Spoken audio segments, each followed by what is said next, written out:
Estamos en nuestro estudio del Evangelio de Lucas, así que vaya conmigo a Lucas capítulo 12. Ya estamos en el capítulo 12 hace algunas semanas y al inicio del capítulo 12 Jesús está advirtiendo a sus discípulos de cuidarse de la hipocresía, ¿se acuerdan? Cuidaos de la levadura, dice, ¿no?, de los fariseos, que es la hipocresía, y cuídense, dice, de esto, de la hipocresía como los fariseos, y les anima el Señor a que no se avergüencen de ser sus discípulos, ¿no? Y que el temor que tienen o sienten debe ser el correcto, ¿no? Les invita ahí, nos dice, no teman a aquel que puede matar solo el cuerpo, porque no puede ser nada más. ¿Qué peor puede haber que eso? Sin duda es algo fuerte, pero el Señor dice, hay algo peor. Deben temer a aquel que puede mandar vuestras almas al infierno. Temer a Dios es la clave en nuestra vida, en nuestro caminar con el Señor. Y empieza a desarrollar esta idea de lo que genera el temor en las personas. Y los discípulos no va a hacer la diferencia. Y el Señor toma de alguien que viene a preguntar y le pide al Señor Jesús, pide a mi hermano que divida nuestra herencia. Y el Señor les va a enseñar allí que el temor los puede llevar a la avaricia, y ahí como el rico insensato, ¿se acuerda? Ahora tiene muchos bienes y se pregunta, ¿qué hago? Viene el temor a su vida y dice, ¿qué hago? ¿Se acuerda cuál fue la resolución de este hombre? Voy a hacer graneros más grandes y los voy a guardar y allí, pero el Señor dice, necio, ¿no sabes que hoy vienen a pedir tu alma? Y el Señor les enseña a los discípulos cómo el temor los puede llevar a la avaricia, como el rico insensato que acumula tesoro para sí, pero no es rico para con Dios, como dice el verso 21. Creyendo de alguna manera que la vida consiste, como dice el pasaje, que la vida consiste solamente en la abundancia de lo que uno posee. Cuando nuestro corazón va simplemente al dinero, quiero dinero. ¿Qué es lo que deseas? Quiero tener dinero. ¿Por qué? Porque quiero tener más dinero y siempre más y siempre más. Eso no solo es pecado, sino que lo que va a hacer es destruir nuestra alma. Como resultado de esto es que quizás puede tener mucho para vivir, como este hombre, pero nada por lo que vivir. Y el Señor pregunta, vienen a pedir tu alma y todo lo que juntaste, ¿de quién va a ser ahora? Ya no es tuyo. Pero también le dice que el temor los puede llevar a la ansiedad, como vimos la semana pasada, ¿se recuerdan? Los puede llevar a la ansiedad afanándose por el mañana o por lo que es incierto. Y mencionamos ahí, ¿no?, que la ansiedad es una respuesta emocional que surge ante la percepción de una amenaza o un peligro, que puede ser real o imaginario. Y está caracterizada por una combinación de sensaciones de preocupación, de inquietud, de miedo, de tensión, de anticipación hacia posibles situaciones negativas o inciertas. Por supuesto, si no tenemos las necesidades básicas cubiertas, que era de lo que está tratando ahí el Señor Jesucristo, que le dice no se preocupen por lo que han de comer o lo que han de vestir, ahí en el verso 22, no afanéis por vuestra vida qué comeréis ni por el cuerpo qué vestiréis, porque la vida es más que la comida y el cuerpo más que el vestido.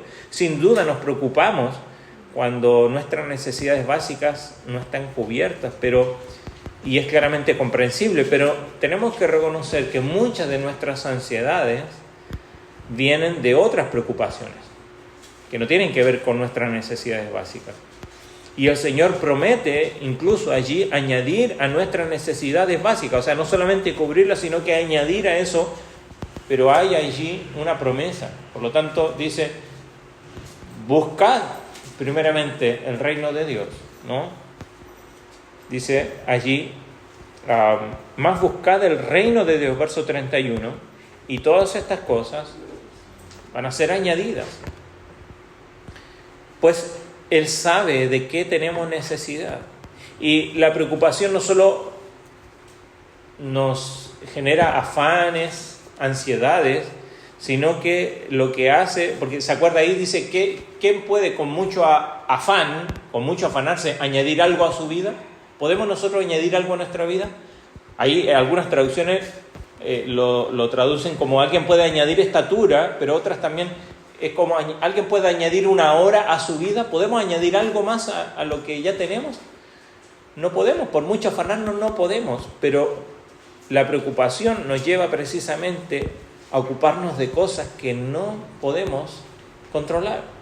Y la preocupación no solo puede acortar la vida, sino que la hace miserable mientras dura, pues simplemente estamos allí con preocupaciones y ansiedades.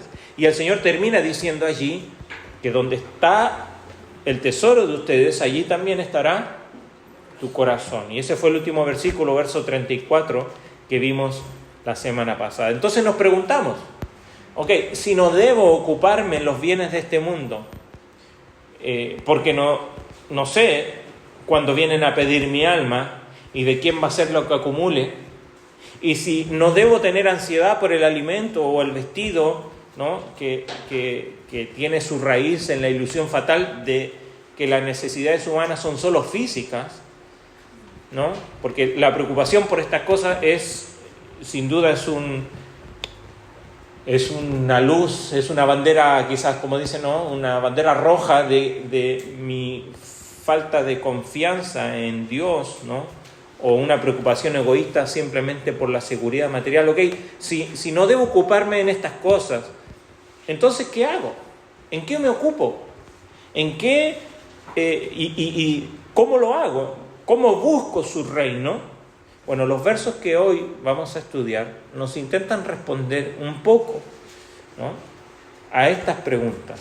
Y el Señor va a usar dos parábolas para ilustrar cómo, si no debo ocuparme en lo material, si no debo ocuparme por mis necesidades básicas y generar toda esta ansiedad, bueno, ¿qué hago? ¿Cómo me ocupo? ¿En qué ocupo mi vida? Porque si somos honestos, la mayoría de nuestro tiempo y ocupación es para generar ¿qué cosa? Bienes, dinero, bienes materiales. Y cuando no estamos generando, estamos preocupados porque eso no se genera, ¿verdad? Bueno, entonces, ¿qué hago? ¿O cómo lo hago? Bueno, acá hay dos parábolas de las que las vamos a leer ahora, con una pregunta en el medio de Pedro, que es bastante interesante, y hace allí una especie de bisagra, donde la segunda va a traer más luz sobre la primera ilustración. Y vamos a leer en los versículos 35 al verso 48, yo voy a leer ahí, Lucas 12, 35 al 48, dice así: estén ceñidos vuestros lomos y vuestras lámparas encendidas, y vosotros sed semejantes a hombres que aguardan a que su Señor regrese de las bodas, para que cuando llegue y llame, le abran enseguida. Bienaventurados aquellos siervos a los cuales su Señor, cuando venga, halle velando. De cierto os digo que se ceñirá y hará que se sienten a la mesa y vendrá a servirles. Y aunque venga la segunda vigilia y aunque venga la tercera vigilia, si los hallare así, bienaventurados son aquellos siervos. Pero sabed esto, que si supiese el padre de familia a qué hora el ladrón había de venir, velaría ciertamente y no dejaría minar su casa. Vosotros pues también estad preparados, porque a la hora que no pensáis, el Hijo del Hombre vendrá. Entonces Pedro le dijo: Señor, ¿dices esta parábola a nosotros o también a todos? Y dijo el Señor: ¿quién es el mayordomo fiel y prudente al cual su Señor pondrá sobre su casa para que a tiempo les dé su ración? Bienaventurado aquel siervo al cual cuando su Señor venga le halle haciendo así. En verdad os digo que le pondrá sobre todos sus bienes. Mas si aquel siervo dijera en su corazón: mi Señor tarda en venir, y comenzare a golpear a sus criados y a las criadas y a comer y a beber y a embriagarse, vendrá el Señor de aquel siervo el día que éste no espera y a la hora que no sabe, y le castigará duramente y le pondrá con los infieles. Aquel siervo que, conociendo la voluntad de su Señor, no se preparó ni hizo conforme a su voluntad, recibirá muchos azotes. Mas el que sin conocerla hizo cosas dignas de azotes, será azotado poco. Porque a todo aquel a quien haya dado mucho, a quien se haya dado mucho, mucho se le demandará. Y al que mucho se le ha confiado, más se le pedirá. Oremos nuevamente un momento. Señor, queremos rogarte que en este tiempo que hemos de estudiar tu palabra, tu Espíritu Santo use tu Escritura para enseñarnos. ilustrarnos y desafiarnos a examinar nuestra propia vida. Señor, que podamos irnos de aquí animados, exhortados, consolados por tu palabra, pero sobre todo desafiados a tomar decisiones que nos animen a ir en pos de aquello que tú nos estás pidiendo hoy en tu palabra. Te lo rogamos en nombre de Jesús. Amén. Como usted sabe, tuve la oportunidad de estudiar música en un conservatorio. Y mientras estaba allí, estaba en el liceo todavía, creo que estaba en lo que diría venía a ser como tercero o cuarto por allí del liceo. Y yo tocaba la trompeta, éramos 7 trompetas en una banda, y había una composición, una pieza que tocábamos que era que en el medio de la canción iba un solo de saxo y un solo de trompeta. Y cuando va eso, al que le toca tocar, normalmente se pone en pie y lo toca y toda la orquesta la acompaña. Y después cuando termina esa obra, todos aplauden y el director hace poner en pie, si ha visto alguna vez un concierto, a los que tocaron el solo en esa pieza. Y el aplauso y todo ese reconocimiento, por supuesto que es lindo recibirlo, ¿no? Pero para tocar eso había que saber el solo, estaba escrito allí. Normalmente, si usted ha visto alguna orquesta, el que toca eso solo es el que está más adelante, es el más avanzado, ¿no? Es el primer violín, en el caso de los violines, en este caso, el primer trompeta. Yo tocaba trompeta. Bueno, tenía un compañero que era buenísimo para tocar trompeta. Hoy día han dado de recorrido el mundo tocando trompeta. El tema es que era tan bueno para la trompeta que era malo para las otras cosas. Entonces él ya tenía que estar afuera del liceo, pero seguía en el liceo. Entonces él tocaba el solo, ya lo venía tocando como 3 años seguidos. Y los que veníamos detrás decíamos, bueno, ya no tenemos mucha chance de tocar esto. Pero un día, ya en el año que él ya tenía que estar afuera, pero empezó el año y él todavía estaba allí, el director de la orquesta dice, ok, Pavane in Blues se llama esta porción. Y comenzamos a tocar, y cuando viene el solo, detiene y dice, usted no toque el solo, lo va a tocar Gómez. Y Gómez tuvo que tocar el solo. Y lo tocó, salió. Terminamos la porción, ya. Otra vez. Y cuando va el solo, para y detiene. No, ahora Jorquera toca el solo. Y salió, vamos a decir que salió. Y así a cada uno de los trompetas nos hizo tocar el solo. Y después algunos de nosotros enojados porque no nos avisó, no sabíamos, pero el solo está ahí, lo sabíamos, podíamos leerlo, podíamos tocarlo. Teníamos que estar preparados. Si queríamos estar allí y tocar, ¿no? Y ser reconocido, todo lo demás, pero había que estar preparados. Aunque no nos avisaran, aunque no supiésemos. Y en esto, en muchas otras áreas de nuestra vida, y quizá en su trabajo, hay situaciones donde se nos demanda algo y a veces no estamos preparados, pero podríamos estar preparados. A veces no estamos del todo listos. Y es precisamente este punto el que el Señor va a hacer énfasis al inicio y después lo vuelve a repetir al final. El hecho de que estemos preparados. ¿Pero preparados para qué? Porque hemos estado viendo, el Señor dice, no temáis, temed al Señor, ¿no? Despójense de sus temores que los pueden llevar o a la avaricia, a estar preocupados de lo cotidiano y de lo material, o a la ansiedad porque hace falta precisamente lo material. Bueno, busquen el reino, bueno, pero ¿cómo lo hago? Y acá el Señor va a ilustrar y va a traer luz a qué es lo que debemos hacer y cómo es la manera de estar buscando el reino de Dios y su justicia, como dice Mateo, para que estas cosas sean añadidas. Y esto no tiene que ver simplemente con un grupo de personas. Aquí está hablando, ya lo digo, porque en la mitad de todo esto, Pedro pregunta en el verso 41, y le dice, Señor, ¿dices esta parábola para nosotros? O sea, recordemos, Pedro de alguna manera era ¿cómo se dice? El representante, ¿no? El portavoz del resto de los discípulos. Y dice, ¿esto es solo para los discípulos, para los 12? Pues el Señor está hablando a los 12, ya hace un momento, o para todos. Y el Señor no le dice ni uno ni lo otro, pero con lo que Él está explicando, nos da a entender que esto no es solo para los discípulos, o para un grupo especial de gente, sino que para todo aquel que ha decidido seguir a Cristo.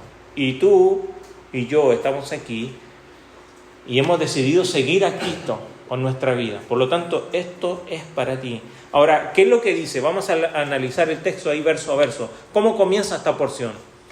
Comienza con un mandato. ¿Y cuál es ese mandato? El Señor dice, estad ceñidos y mantened vuestras lámparas encendidas. Parecen cosas simples, entonces ahora nosotros ¿qué vamos a hacer? Vamos a llegar a casa y vamos a prender la lámpara. No, ¿esto es lo que está diciendo? O nos vamos a ceñir los lomos. ¿Sabe lo que significa ceñir los lomos? Es como, apriétese el cinturón. Pero el Señor sigue con la enseñanza y la exhortación a los discípulos, pero ahora, mediante un cambio de figura, los discípulos, seguidores de Jesús, ahora son presentados aquí como siervos que deben prestar atención al dueño, en este caso, ejemplificando a Jesús como el Señor. Y la figura aquí del lenguaje es interesante. Por un lado está el mantenerse ceñidos, ¿no? Ceñir vuestros lomos. Y ahí lo interesante del verbo no es una acción, sino que convierte la acción en un estado. Esto es en cómo deberíamos estar siempre, es algo continuo. Y la perspectiva aquí es la de un esclavo que de alguna manera se pone el mandil, es como pónganse el delantal. Cuando hay que hacer algo, ayer estuvimos allí arreglando la moto un rato y había que ponerse ropa para no ensuciarse, ¿no? Cuando uno va a hacer algo, se viste adecuadamente para eso que va a hacer, ¿no? Esta es la idea de ceñirnos, ¿no? En este caso es algo cultural, la vestimenta en este tiempo eran vestimentas largas, no había pantalones como tenemos ahora. Entonces, si había que estar preparado para salir corriendo, por ejemplo, y es interesante, esto da alusión cuando se celebra la primera Pascua en Éxodo. El Señor les dice allí, comerán de este cordero ceñidos vuestros lomos. ¿Por qué? Porque cuando apenas venga el ángel de la muerte y pase por aquí, van a tener que salir. Y tienen que estar, ¿qué cosa? Preparados, porque no saben cuándo va a ser esto. Entonces, la idea aquí, la ilustración, esta imagen, es para esto. De que ellos tienen que estar preparados. Los vestidos, ¿no? Como dijimos, eran amplios y debían ser recogidos para que no impidieran hacer la actividad a la cual se estaban aprontando. Así que cuando el siervo iba a emprender un trabajo, solía ceñirse con un cinturón, ¿no? Hacia el cuerpo. Y esta es la idea, ¿no? De que estamos prontos para aquello que el Señor nos está mandando. Y por otro lado, el tener la lámpara encendida expresa la disposición de estar apercibido de todo lo que necesitamos para hacer esa tarea, ¿no? Allí no es el mandato a encender las lámparas, sino que las lámparas se asume que ya están encendidas y que lo que deben hacer es mantenerlas así, no permitir que eso se apague. ¿Por qué? ¿Qué pasa cuando se corta la luz? Especialmente de noche. Y no sabemos para dónde tenemos que ir. Por eso en algunas casas, especialmente en oficinas, ha visto esas luces de emergencia que están enchufadas todo el tiempo, para que cuando se corta la luz, ¿qué pasa? Se enciende.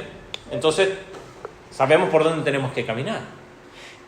Todas estas dos imágenes, lo que nos están ilustrando es que debemos estar listos y preparados, pero ¿para qué? Porque lo que nos está diciendo es que el Señor, ¿no?, viene pronto y nosotros tenemos que estar preparados para encontrarnos a su venida. Pero no solamente estar preparados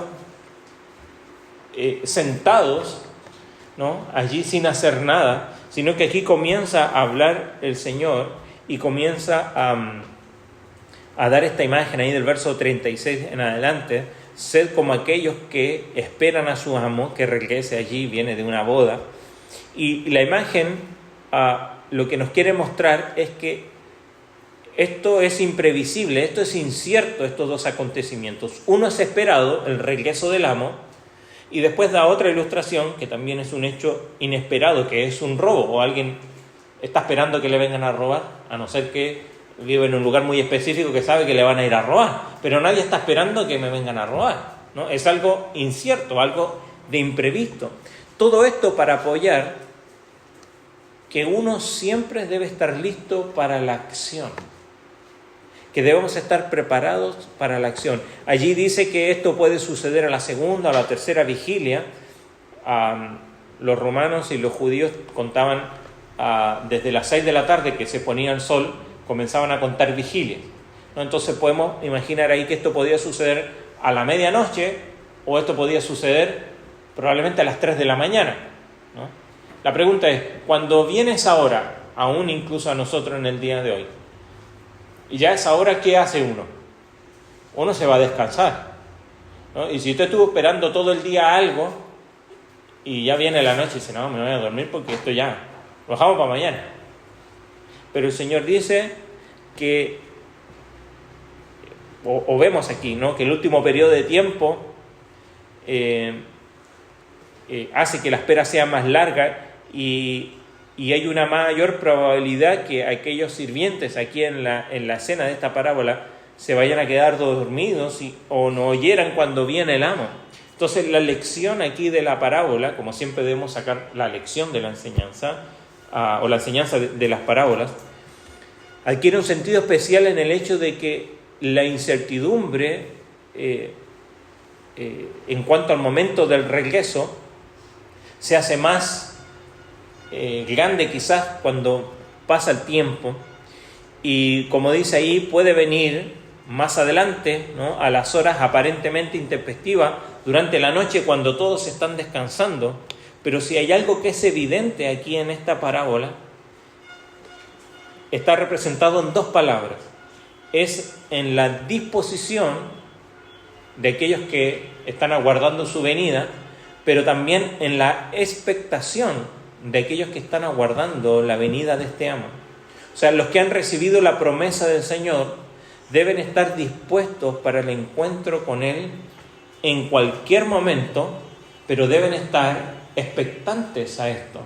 La pregunta es, ya aquí tempranamente para nosotros, acabamos de celebrar la Cena del Señor y Pablo termina las palabras allí, ¿no? Cada vez que comemos este pan y bebemos esta copa, la muerte del Señor anunciamos, ¿hasta cuándo?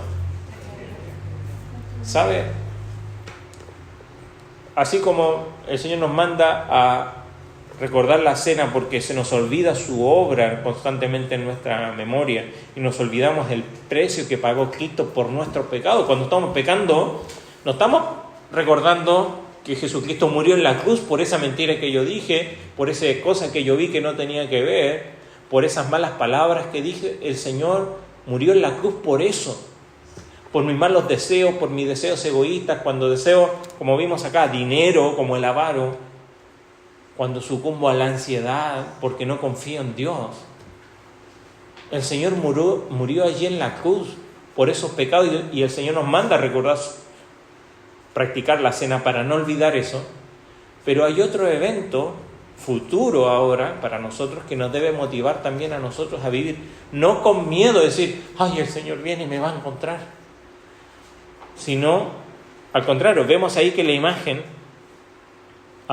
dice, es interesante porque dice bienaventurados, verso 37, y márquelo por favor, porque dice dos veces que son bienaventurados.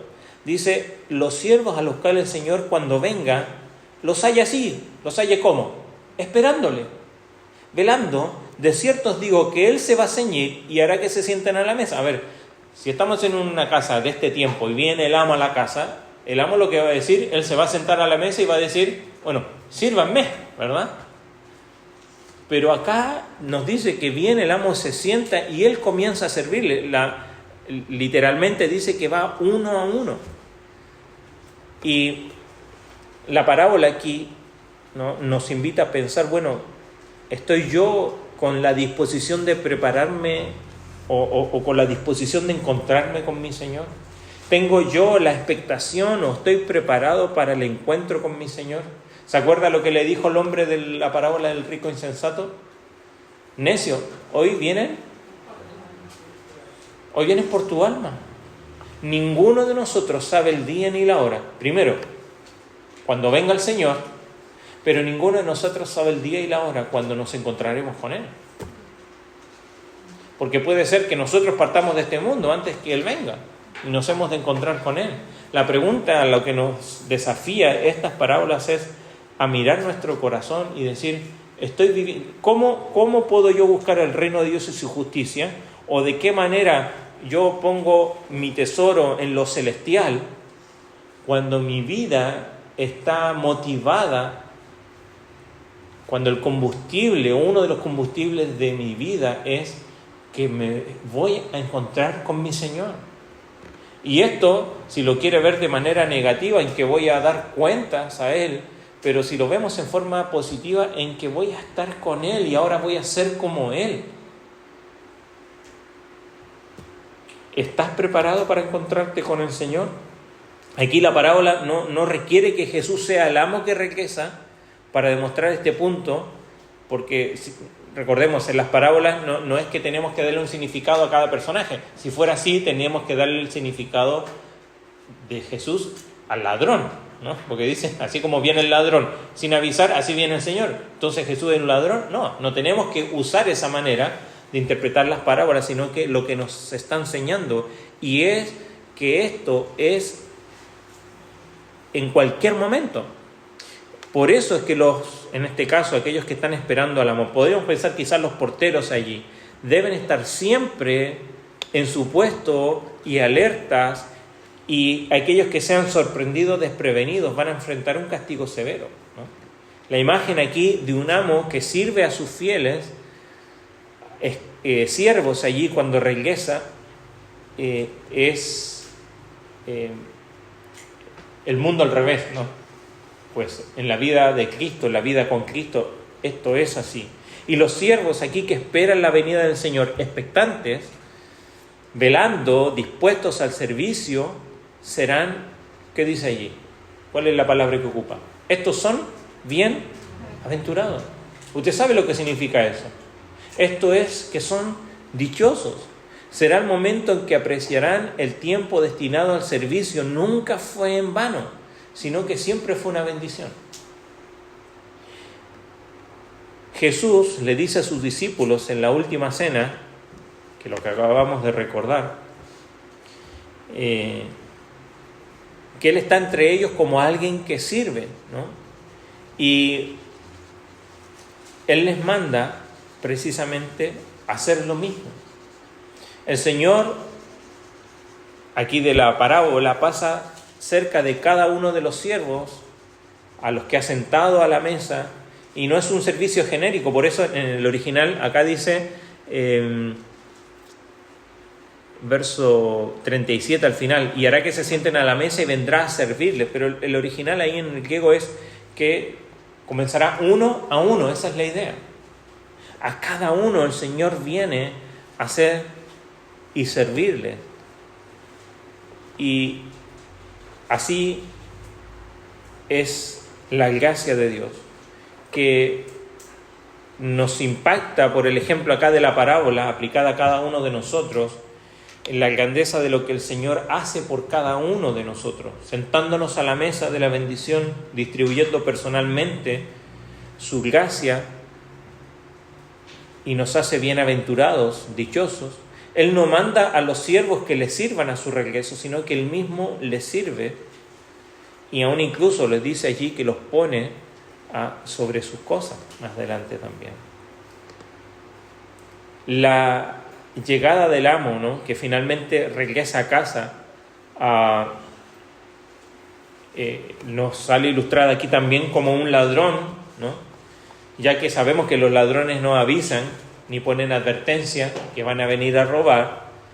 Entonces la única protección ante ellos es estar atentos y vigilantes, o con una vigilancia constante. Y yo creo que esto nos desafía a nosotros a ver de qué manera nosotros estamos preparados para recibir al Señor. Estos hombres, la parábola, se están ocupados, porque no están en la espera de sentados simplemente a la silla, están vigilantes, están ocupados en acción, esperando que su Señor venga. Ellos serán bienaventurados. Y el Señor nos está desafiando a nosotros a estar preparados para nuestro encuentro con Él, pues podría ser en cualquier momento. Y la preparación nunca es algo pasivo, la preparación siempre es algo activo. Y mientras Él viene, y el Señor lo dijo de alguna manera ahí en Juan 9, dice: me es necesario hacer las obras del que me envió, entre tanto que el día dura, la noche viene cuando nadie puede trabajar. Eso está en Juan capítulo 9, en los primeros versículos. O sea, nos está diciendo que llega un momento donde ya no podemos. Después de que el Señor viene, ¿usted se puede preparar? ¿Puede estar ocupado? Ya no. Por lo tanto, el tiempo de estar ocupado en esperarles ahora. Ahora, ¿de qué manera? ¿Qué significa eso? Bueno, estos son siervos, están sirviendo a su Señor. Yo creo que ese es el punto de aplicación que debemos pensar para nuestra vida. El Señor nos ha dejado aquí y mientras Él viene, Él quiere que estemos preparados. ¿Y cuál es la manera de estar preparados? Sirviendo a nuestro Señor. ¿De qué manera? De manera práctica. De manera práctica, no simplemente de saber, de ser conscientes de que Él viene. Por eso dice: cíñanse los lomos, mantengan las lámparas encendidas, estén ocupados en lo que Él nos ha dado. Y sabe, el Señor nos ha dado mucho. Además de su salvación, nos ha dado talentos, nos ha dado capacidades, nos ha dado bienes, nos ha dado dones espirituales, de los cuales somos responsables delante de Dios para usar para su obra. Y un día Él viene a pedir cuenta de aquello que Él nos ha dado. Y mientras Él viene, tenemos que estar preparados, sirviendo al Señor. Por eso, allí en el verso 40, vuelve a repetir: vosotros pues, estad preparados, porque la hora a la que no pensáis, el Señor vendrá. Y vuelvo a repetir, ¿no? Estad preparados, prepárense. Esto es estar apercibido, estar con todo lo que necesitamos, porque si nosotros sabríamos la hora a la que Él viene, ¿estaríamos preparados? ¿Estaríamos ocupados? Lo más probable es que no. No, yo sé cuándo va a venir, entonces me ocupo de lo mío mientras tanto. Total, todavía falta tiempo. Pero como yo no sé cuándo el Señor viene, entonces esto me motiva a estar pronto, como decimos acá en Uruguay, ¿no? Listos, ocupados en lo que el Señor nos ha dejado. Es probable que ocurra cuando menos lo esperan, ¿no? Por supuesto, a través de la historia, muchos han intentado fijar una fecha y esto ha traído... Se han creado religiones por esto. Los testigos de Jehová nacieron así, los adventistas nacieron así. Pero la preparación significa fidelidad en el servicio y constancia en el testimonio de estar allí viviendo como si el Señor ha de venir. ¿Cuándo? Ahora. ¿Te levantas cada día pensando que el Señor te viene a buscar? ¿Te levantas cada día pensando que puede ser tu último día aquí? Pero no para temer, sino para decir: estoy listo, estoy preparado para encontrarme con mi Señor. En la demanda de estar preparados va incluido no solo la creencia de que Él va a venir, sino el anhelo de que Él venga. ¿Cómo termina nuestra Biblia? ¿Qué dice Juan en Apocalipsis? Ven pronto, Señor Jesús. ¿Tú puedes decir con Juan lo mismo? Ven pronto. ¿Has arreglado tus cuentas con Él? ¿Estás preparado para encontrarte con Él? Bueno, el Señor va a dar otra ilustración, otra parábola a raíz de una pregunta que hace Pedro allí, la mencionábamos recién. Señor, ¿esto es para todos? ¿O es para nosotros o es para todos? Si Jesús, ¿no?, se ha estado dirigiendo a sus discípulos, aunque las multitudes están allí presentes, pero Pedro, como el portavoz de los discípulos, pregunta de alguna manera: bueno, ¿estas cosas se aplican estas instrucciones a nosotros? ¿Somos como esos esclavos que sirven a la casa? Jesús no responde directamente, ¿no?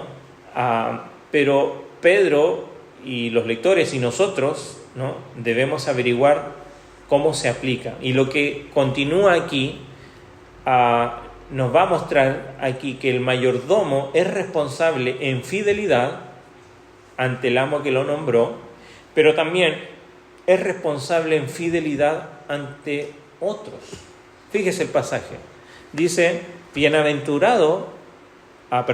¿quién? La pregunta de Cristo es, Pedro pregunta, ¿quién es? ¿A quiénes se le aplica esto? Y Jesucristo tira otra pregunta. Y dice, ¿quién es el mayordomo fiel y prudente, al cual su señor lo pondrá sobre su casa, para que a su tiempo les dé su ración? O sea, ¿quién va a ser el fiel al amo sobre esta casa, pero también fiel a su responsabilidad de encargarse de otros? Y yo creo que esto nos da luz de lo que se trata la vida del creyente.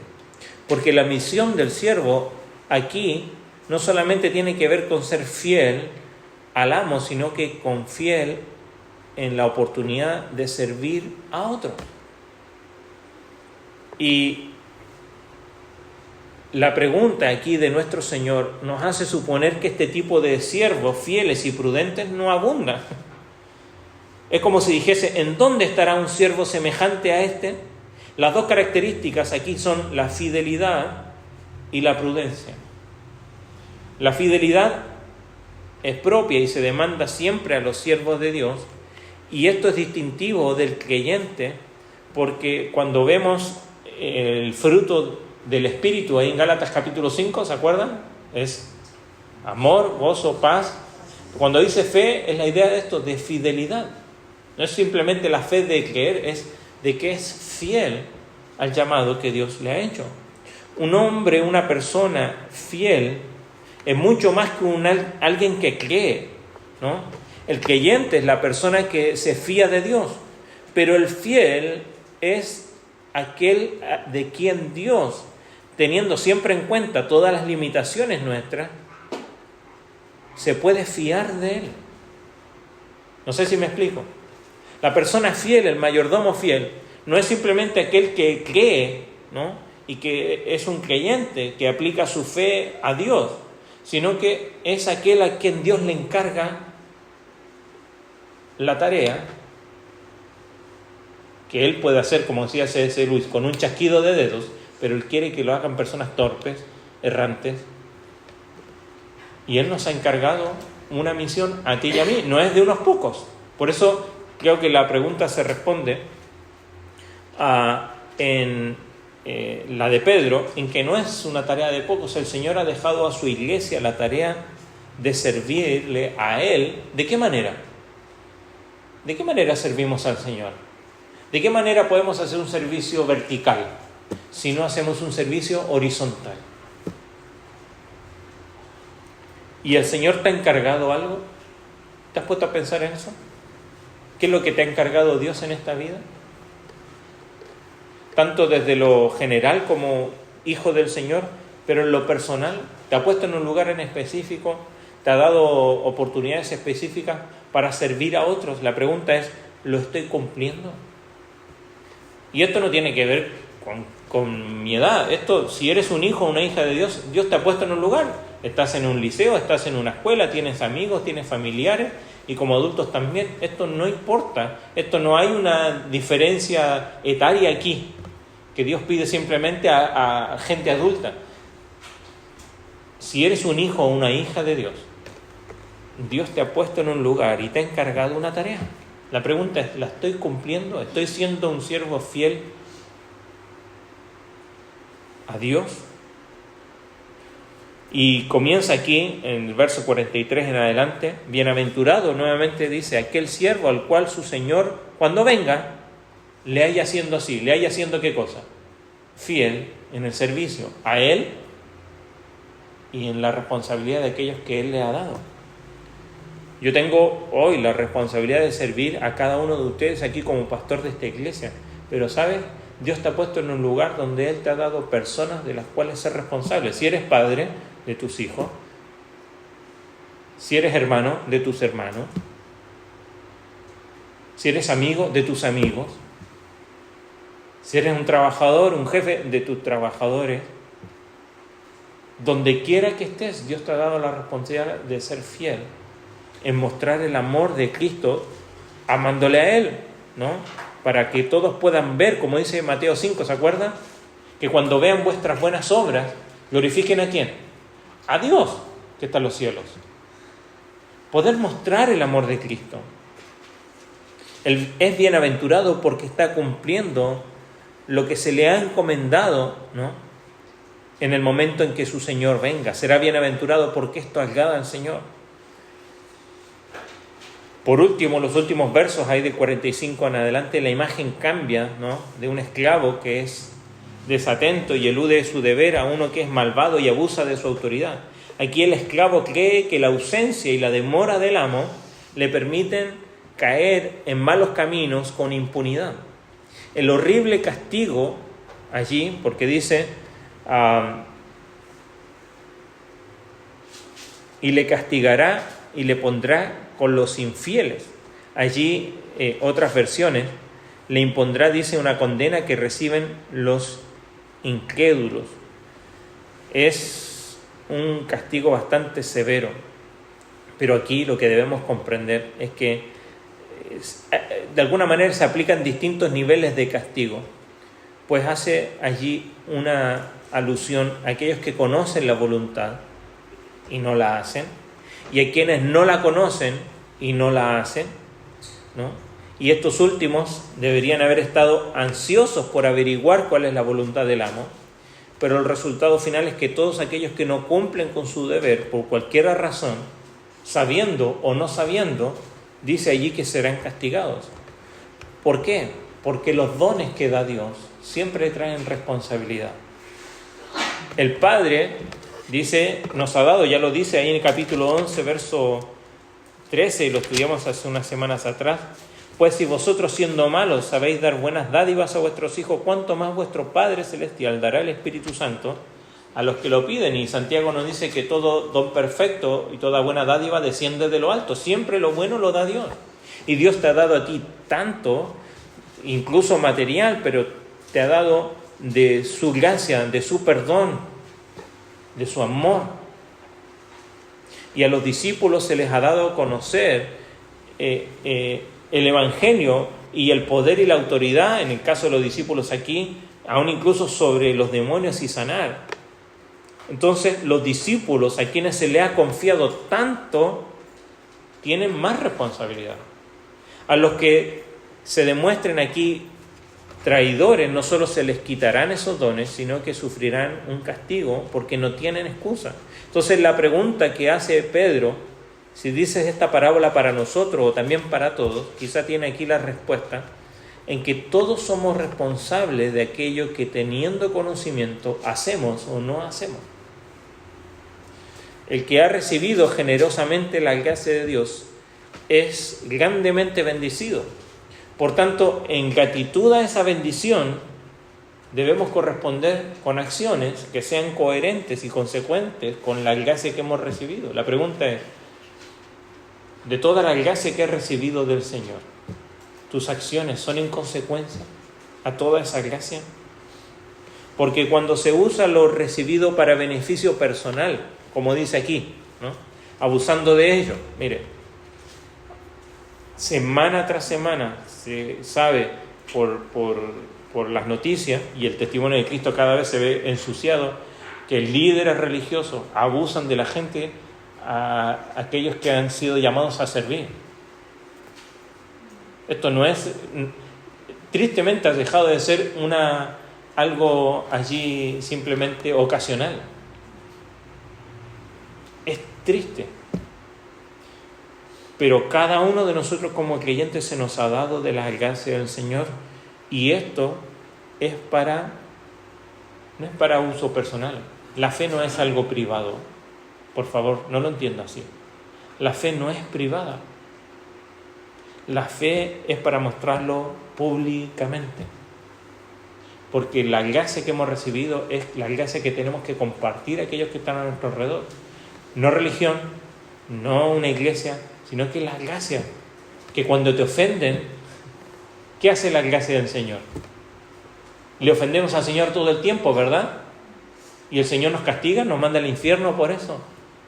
Nos dice ahí, perdonen la sangre de Jesús, ¿o acaso no lo cantamos hace un momento? Y si hemos recibido de gracia, tenemos que dar gracia.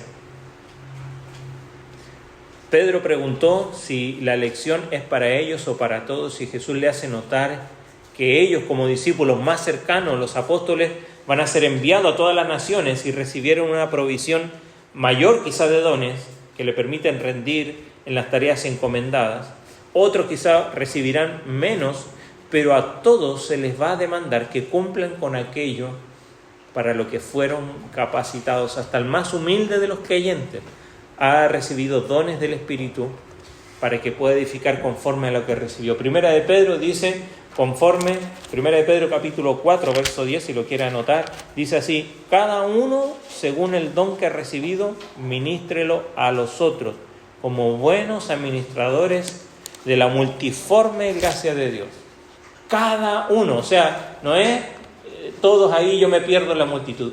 Tú, yo. Si eres un hijo o una hija de Dios, Dios te ha dado de lo suyo para que tú lo administres como buenos administradores. ¿Y cómo lo hago? Bueno, tengo que prepararme. La pregunta es, ¿estoy preparado? Se nos advierte aquí que debido a que el fin llega sin previo aviso, inevitablemente va a tomar a muchos desprevenidos, como en los días de Noé, ¿se acuerdan? Pero Noé estuvo 100 años construyendo el arca, ¿verdad? Hubo tiempo para prepararse. Pero cada uno estaba tan absorto en su cotidianidad que no se dieron cuenta del desastre cuando vino. Y Jesús llama a cada generación a interpretar correctamente el tiempo en que vivimos. Nosotros estamos viviendo en un tiempo que estamos tan distraídos, tan ocupados, que no somos conscientes de que el Señor puede venir en cualquier momento. Estamos ocupados de lo que pasa en el mundo, que no está mal. Estamos ocupados de cómo cambia la economía y cómo tenemos que hacer estrategias para enfrentar nuestra vida, pero no prestamos atención a la obra de Dios en el mundo. Al igual que el rico insensato, se sorprenderán cuando Dios intervenga en medio de nuestras actividades y nos dice, es tiempo, vamos.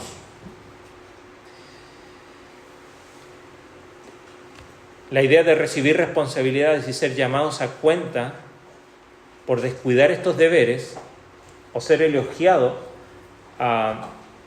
es lo que debemos recordar aquí. Ser vigilantes en esta tarea muchas veces puede ser agotadora, pero lo que Jesús espera es esto, que no debemos estar nerviosos ni llenos de ansiedad, sino ocupados de sus asuntos.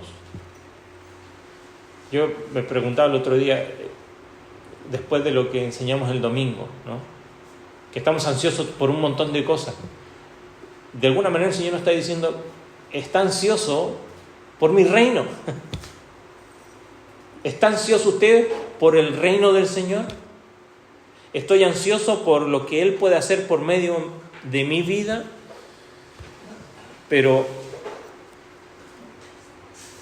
el motivo para estar alerta no es que el fin esté cercano, sino que cuando llegue de repente e inesperadamente, ya va a ser imposible prepararme, ya va a ser demasiado tarde. El momento para estar pronto para el encuentro con el Señor es ahora. Ahora, ¿de qué manera? Sirviendo fielmente.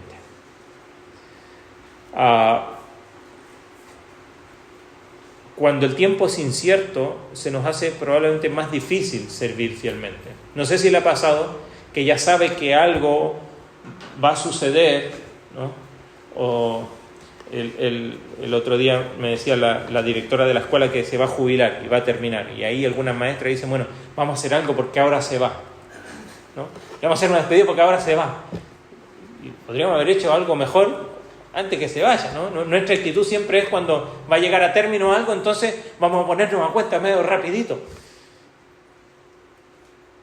Pero nosotros no sabemos cuándo viene el Señor. Y la prueba definitiva de la fe genuina es la demostración de la fe mediante una vida de fidelidad. Y se requiere preparación, vigilancia, pero también un servicio responsable como buenos siervos, como buenos administradores de la gracia de Dios. Un día tendremos que dar cuentas al Señor a su regreso, y esto es solo aterrador si tenemos algo que temer.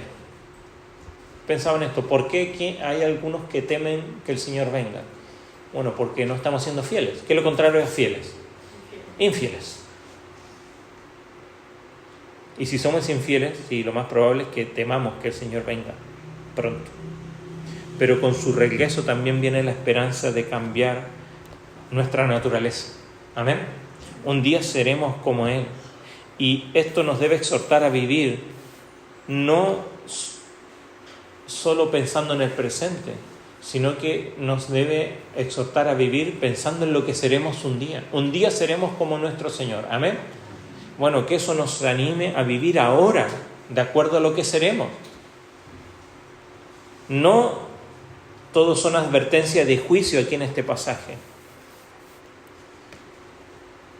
Hay una promesa aquí que afirma que Él hará que los fieles se sienten ahí a la mesa y Él les servirá personalmente. Y teniendo en mente que el Señor Jesús y su regreso nos debe llevar a examinar nuestra relación con Él, a hacernos más como Él, en medio de todo este mundo que vivimos, ¿no? Y sobre las especulaciones de cuándo va a volver, que nosotros prestemos más atención no tanto a cuándo, sino que a la clase de personas que queremos ser cuando Él venga, cuando Él regrese. El otro día vi un video de estos reels que aparecen en las redes sociales. Andrés Ruiz, ¿lo conoce? El gran director de orquesta. Estuvo en Colombia hace muchos años atrás. Y mientras estaban preparando para el concierto, se cortó la luz. Y un niñito, como de 6 años, comienza a tocar una flauta hechiza, ¿no? Ni siquiera una flauta